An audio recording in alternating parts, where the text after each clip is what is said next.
How do I talk to my daughter about prayer with a note from Dad? Hi, Avery. I want to talk to you about your grandparents always being there.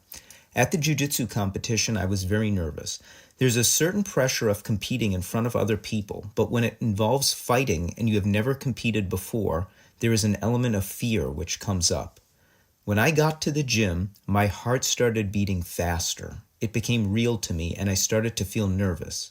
I did breathing exercises, ate some food, watched others compete, and my heart still kept beating fast for hours. Before I even drove to the gym, I had prayed for my safety and guidance. On the drive up to the gym Saturday morning, I started to think of my grandfather, my mom's dad. I felt his presence with me on the drive up. I remembered him and how he died when I was 8 years old.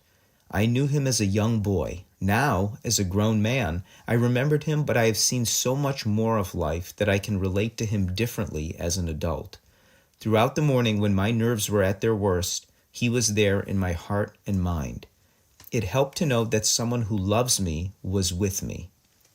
About 45 minutes before my first match, I got another message from him where he told me something to the effect of, "This is your time. We ancestors are now looking at you.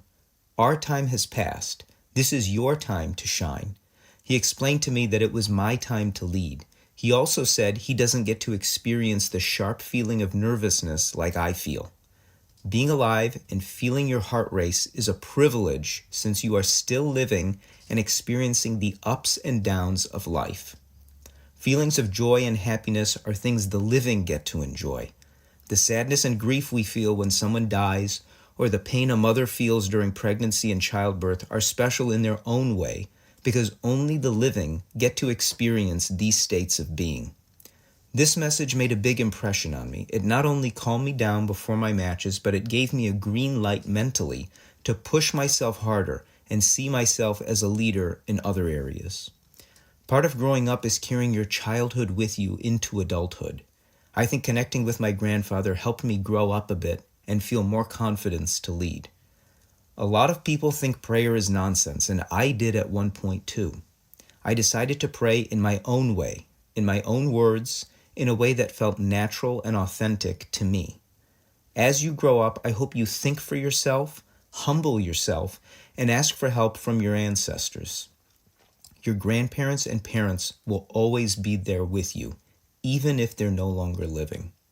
I am grateful I challenged myself to do this difficult competition and pray for guidance. I am even more grateful to share this lesson with you. I will always be there for you, even when I'm gone. I love you. Love, Dad. So yesterday I was at the jiu-jitsu competition, and on the drive up, out of nowhere I got this presence of my grandfather, my mom's dad. And it's so weird because he died when I was really young, and I don't always think about him that often, but when I thought about him, I realized how much time has gone by, and now I'm an adult, I have my own kid, and it just felt different because I remember what it was like as a kid. Now I'm an adult, and throughout the day I would think of him, and then before my match, I kind of got this message that, yeah, this is your time. Like, we're watching you now. You know, you used to look up to me as a grandfather. Now I'm looking at you.